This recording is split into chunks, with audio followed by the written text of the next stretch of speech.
Okay, in our lesson this morning, Paul is in the midst of his second missionary journey. And in the lesson, he's going to wind that up and head back home. So our text is Acts 18, 1 through 11, and then verses 18 through 21. After these things, Paul departed from Athens and went to Corinth, and he found a certain Jew named Aquila, born in Pontus, who had recently come from Italy with his wife Priscilla, because Claudius had commanded all the Jews to depart from Rome. And he came to them. So because he was of the same trade, he stayed with them and worked, for by occupation they were tent makers. And he reasoned in the synagogue every Sabbath and persuaded both Jews and Greeks. When Silas and Timothy had come from Macedonia, Paul was compelled by the Spirit and testified to the Jews that Jesus is the Christ. But when they opposed him and blasphemed, he shook his garments and said to them, "Your blood be upon your own heads. I am clean. From now on I will go to the Gentiles." And he departed from there and entered the house of a certain man named Justus, one who worshipped God, whose house was next door to the synagogue. Then Crispus, the ruler of the synagogue, believed on the Lord with all his household, and many of the Corinthians, hearing, believed and were baptized. Now the Lord spoke to Paul in the night by a vision. "Do not be afraid, but speak and do not keep silent, for I am with you, and no one will attack you to hurt you, for I have many people in this city." And he continued there a year and 6 months, teaching the word of God among them. And then verses 18 through 21. So Paul still remained a good while. Then he took leave of the brethren and sailed for Syria, and Priscilla and Aquila were with him. He had his hair cut off at Cenchrea, for he had taken a vow, and he came to Ephesus and left them there. But he himself entered the synagogue and reasoned with the Jews. When they asked him to stay a longer time with them, he did not consent, but took leave of them, saying, "I must by all means keep this coming feast in Jerusalem, but I will return again to you, God willing." And he sailed from Ephesus.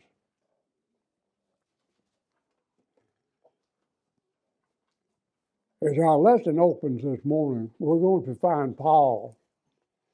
He's in a very discouraged state. There's a little appreciated truth about the ministry, in that pastors and missionaries, perhaps more than other believers, are more subject to discouragement. Charles Spurgeon, who was a preacher himself, explained that with these words. He says, "Good men are promised tribulation, but ministers may expect a larger share than others." And the reason he gives for that, he says, this is so they can learn sympathy and be able to relate more with those in their churches. I don't know about that now. I don't believe God puts more on a pastor or a preacher just to teach him humility. He can if he wants to, but I don't know. Now, the Apostle Paul did not escape the throes of discouragement. The opening of this chapter finds him at a very low point in his grueling ministry. He's in the midst of his second missionary journey, and it had been grueling. After traveling through Asia Minor, strengthening the churches, he crossed the Aegean Sea to the European mainland, and he stopped at Philippi. There he healed a demon-possessed girl, and in so doing he sparked a riot. This caused he and Silas to be whipped and beat and thrown into prison. After being released following a devastating earthquake, he was forced to leave the city. From there, he went to Thessalonica. He had great success in Thessalonica. Many people were won to the Lord. But persecution by the Jews forced him to leave Thessalonica, and he left there and he went to Berea. He had success there. But again, the Jews followed him and chased him out of town there. And so from there, he was forced to leave, and he arrived alone in the city of Athens. That's where we were in our lesson last week. He then left Athens and went to Corinth.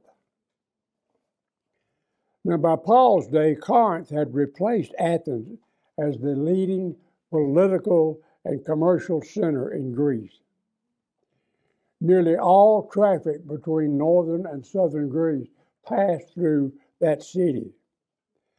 And as a trade center, Corinth was cosmopolitan, with a largely unsettled population of sailors, businessmen, and politicians, and was therefore cut off from the inhibitions of a settled society. Corinth was one of the most wicked and evil cities on the face of the earth. Sin was rampant in Corinth. This alone caused Paul to be discouraged. In fact, the name Corinthian was synonymous for the most perverted behavior that a person could commit. Corinth was also the center of the cult of the love goddess Aphrodite. Her Roman name was Venus. The temple of Aphrodite in Corinth was one of the architectural wonders of the ancient world. And at one time, it was estimated that there were 10,000 prostitutes who worked out of this temple. They made their living off of the sailors that came through there. And if you were called a Corinthian, you would regard that as an insult. That was the kind of name that people who lived in that city lived under. Now, as I said, when Paul arrived in Corinth, he was under a great level of discouragement. The combination of only limited success at Athens, loneliness, and the prospect of facing this city with its commerce and vice account for the weakness and fear that gripped this apostle as he arrived to begin his work. In his first letter to the church at Corinth, he wrote, "I was with you in weakness and in fear and in much trembling." And besides his discouragement, he may have been physically ill. This may have come from the lingering effects of the ill treatment that he had received in Philippi. Remember, before he was thrown in prison in Philippi, he was beat with 39 lashes. That can almost kill a man. Physical weakness often makes discouragement even worse. But the God of all comfort, who comforts the depressed, did not leave Paul in his downtrodden condition. He encouraged his struggling servant through four means: the companionship of friends, the blessings of converts, the fellowship of God, and the frustration of his enemies. These are the very blessings any depressed servant of the Lord can cling to for encouragement. First, we see the companionship of friends. Now, Paul's struggle was made more intense because he was having to bear it alone. When he left Philippi, he left Silas and Timothy there. He went to Athens by himself. Now, the Lord knew that Paul needed someone else to help him shoulder the formidable burdens he carried. He found that he desperately needed companionship, and he found it in a Jew named Aquila. He and his wife Priscilla had just come to Corinth from Rome. They had been kicked out of Rome by the Emperor Claudius. The riots that were taking place in Rome at that time were blamed on the Jews, and so Claudius gave the command, all Jews must leave the city. And so at that point, Aquila and Priscilla left, and they went to Corinth. Now, because Priscilla is named first 4 of the 6 times the couple is mentioned in the book of Acts, some have speculated that she was a Roman woman of higher social contact than her husband. More likely, she is mentioned first because she was the more prominent of the 2 in service to the church. Paul always referred to her by her formal name of Prisca, but when Luke mentioned her, he used the name Priscilla. Now, the Bible does not record the conversions of these 2 people, but they were probably already Christians when they met Paul. As I said, they had come from Rome where a church already existed, and they are not listed among the Corinthian converts, either in this chapter or anywhere else in the New Testament. Had these 2 such prominent individuals been saved under Paul's ministry, their conversions would no doubt have been listed and recorded. Now, in accounting for their relocation to Corinth, Luke explains that they had recently come from Italy because Claudius had commanded all Jews to leave Rome. They were banished from the city due to Claudius's command because of the numerous riots or disturbances in the city. And so, having been forced to leave Rome, they moved their business to Corinth. Paul, no doubt, who was looking for work to support himself while he preached, met them there, and he stayed with them. He lived with them. And that's because he was of the same trade. All 3 of them were tent makers. You know, it was customary for all Jewish boys to learn their father's trades. So Paul had no doubt learned the trade of tent making from his father. Now, while working alongside Aquila and Priscilla during the week, when the Sabbath day came, Paul was always found in the synagogue preaching to the Jews and to the Greeks. The word reasoning here denotes a dialogue. Though the gospel was his single subject, Paul did not only preach, there was a give and take of questions and answers. His goal was to persuade Jews and Greeks and God-fearing people to accept Christ as Lord and Savior. Now, the God of all comfort met the need of his discouraged servant not only by providing 2 new friends, but also by bringing back 2 familiar ones. Silas and Timothy came to Corinth. Paul had to have been overjoyed at seeing them. Now, though Acts does not record it, Silas and Timothy had apparently joined Paul in Athens. I don't know where that information came from. And it was from Athens that he sent Timothy back to Thessalonica. Silas was also sent somewhere in Macedonia, since he too came to Corinth from that province. So the first encouragement that God gave to Paul was the encouragement of all of the friends that he now had around him.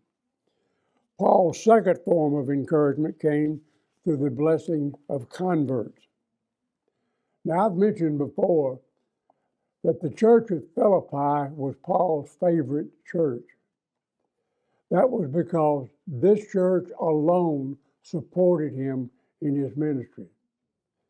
When Silas and Timothy came to Corinth, they brought contributions that had been sent to Paul from the church at Philippi. This allowed Paul to cease his tent making and began devoting himself completely to the gospel. And so, using the Old Testament, Paul was solemnly testifying to the Jews that Jesus was the Messiah. Now, as so often happened, when Paul presented the gospel to his fellow Jews, many in Corinth's Jewish community not only resisted it, they fought against it. The word for resisted here is the Greek word of antitasso, and it literally means to arrange in battle array. In other words, when Paul began preaching that Jesus was the Messiah, these Jews armed themselves in any way that they could to fight Paul tooth and nail to keep him from preaching that heresy. Now, at length, Paul, realizing the futility of continuing to throw pearls to the pigs, shook out his garments in the traditional Jewish gesture of rejection. The Jews who were returning from Gentile lands had a habit of shaking the dust off of their sandals to get rid of anything that had to do with the Gentiles. Paul's act symbolized his rejection of the Jews, an infuriating act which only incited them to hate him more. It also showed his abhorrence of their blasphemy. Paul did not want any of the dust of his sandals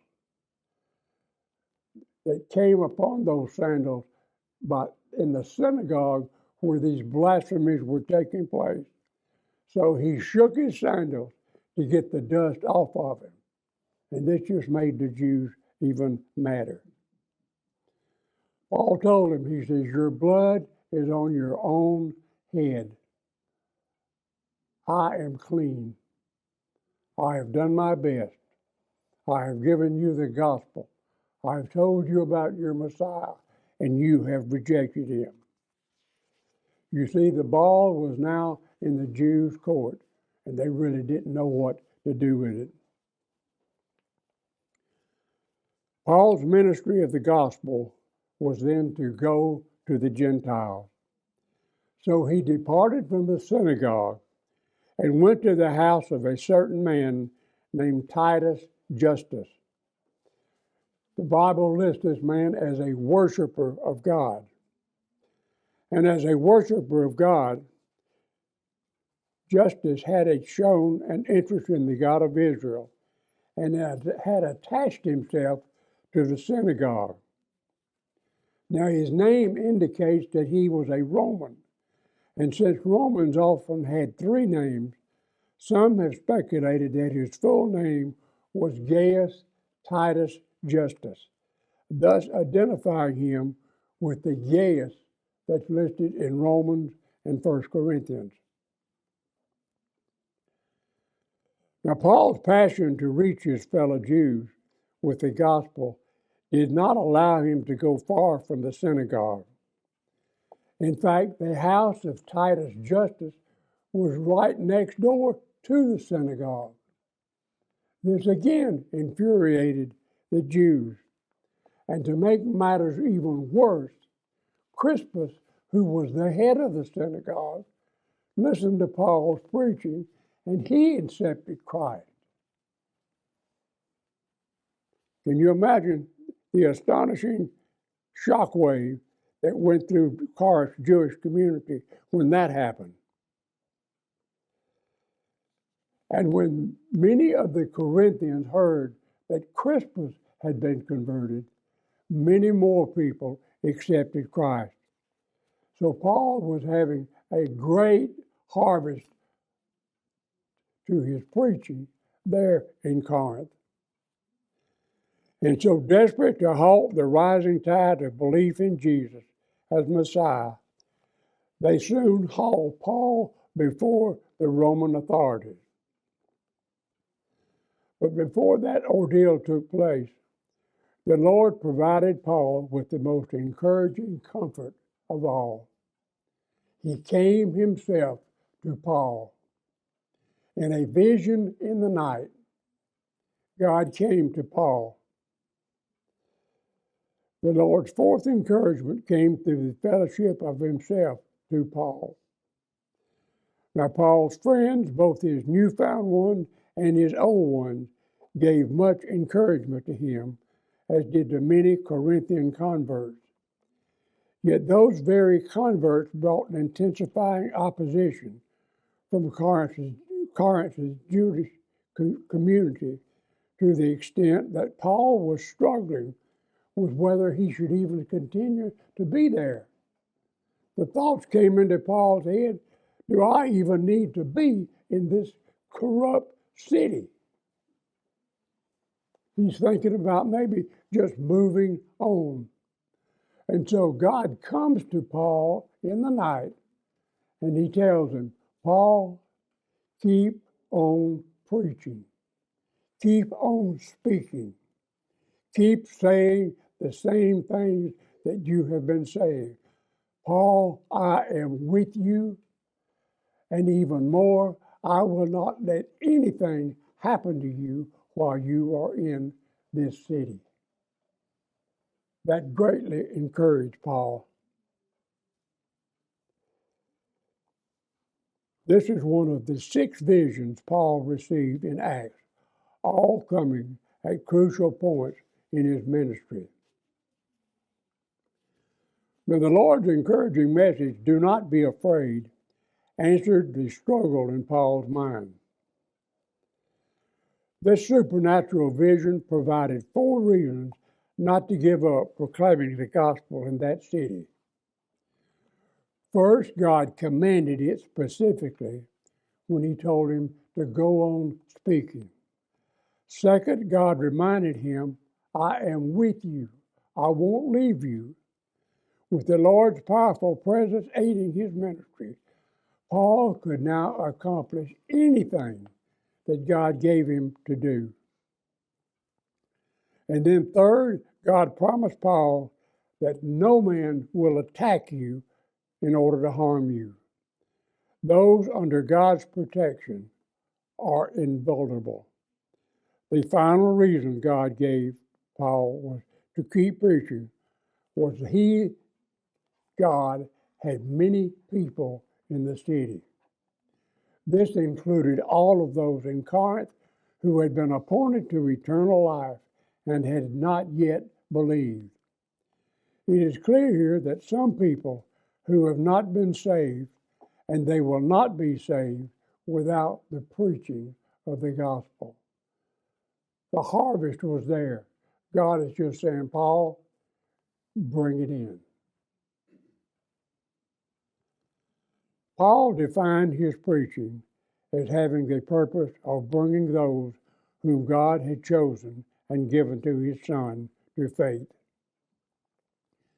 So his strength fully renewed by God's promise to him, Paul settled down in Corinth and spent another year and 6 months there preaching the gospel. He continued to minister in that strategic location, and many continued to be saved. And during that period, a certain incident provided the final source of God's encouragement to Paul. This turned out to be the frustration of his enemies. So let's look at our final verses of 12 through 17.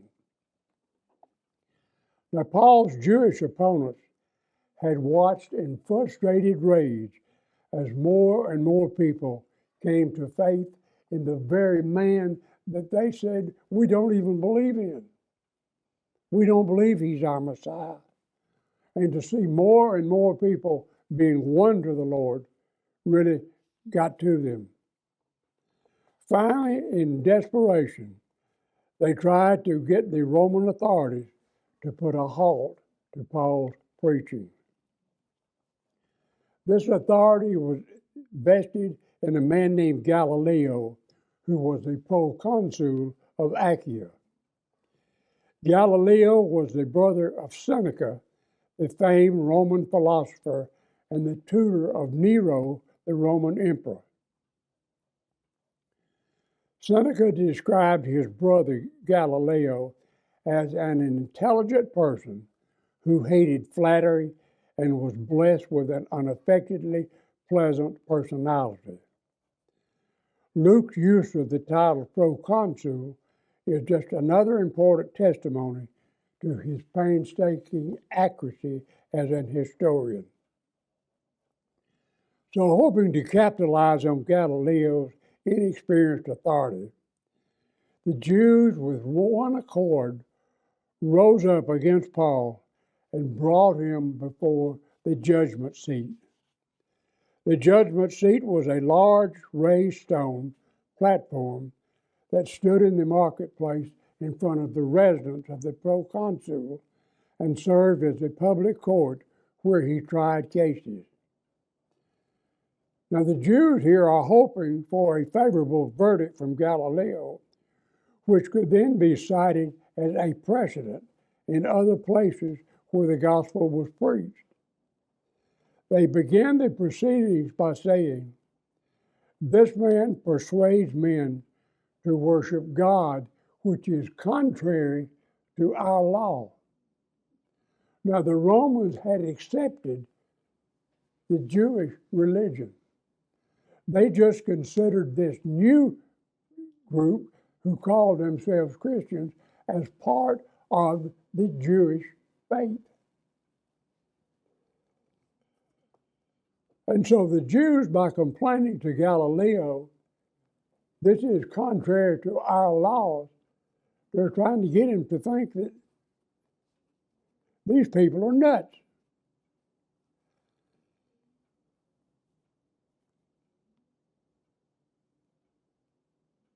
What they were trying to do here,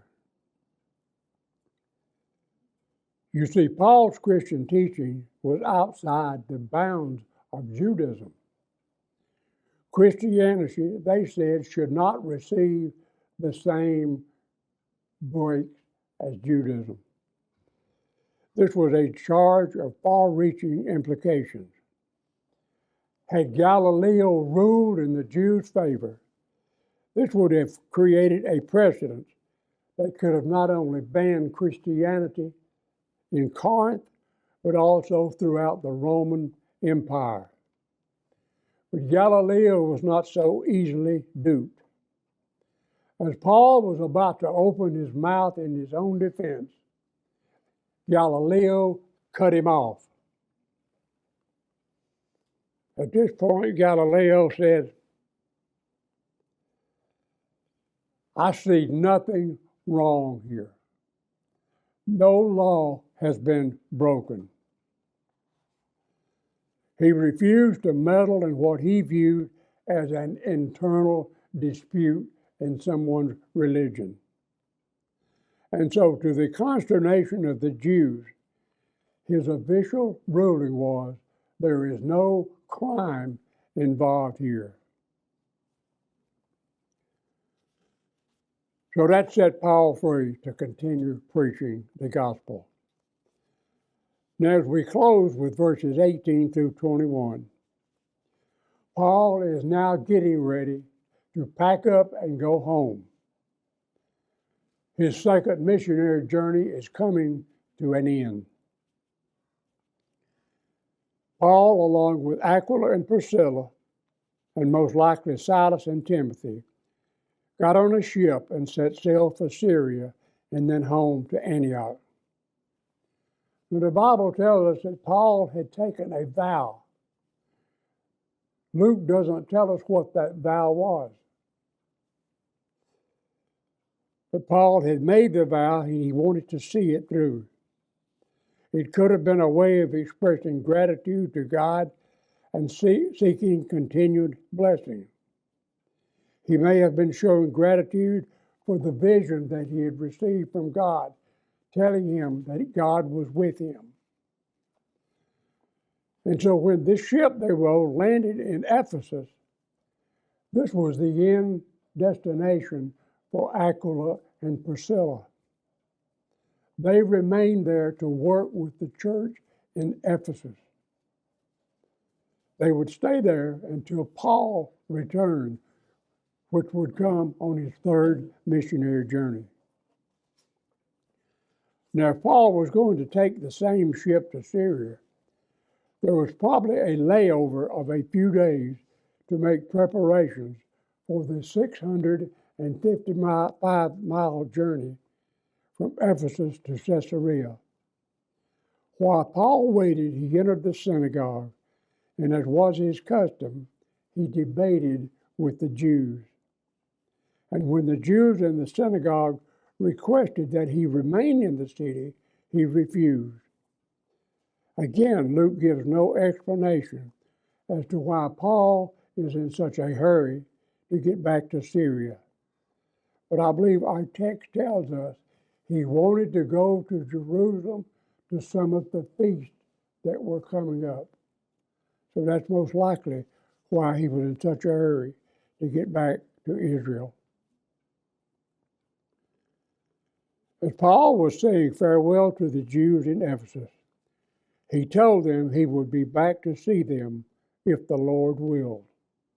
And with these words, Paul demonstrated once more that all the missionary activities were dependent strictly upon the will and the direction of God, who had called him to be a missionary. Luke's account of the apostles' time in Caesarea, Jerusalem, and Antioch. In other words, when this journey is over and he goes back, Luke has very little to say what happens to Paul in that time period. Because by the opening of our next chapter, which is next week, we're going to find Paul is already back in Ephesus. Luke's main purpose at this point is to get Paul back to this city. He wants to share with his readers the marvelous ministry of God that he gave Paul in that strategic city that was so steeped in idolatry and the occult. Paul's ministry in Ephesus would last for 3 long years. This is his third missionary journey, and we will be getting into that in our lesson next week. That concludes the one for today. Any questions?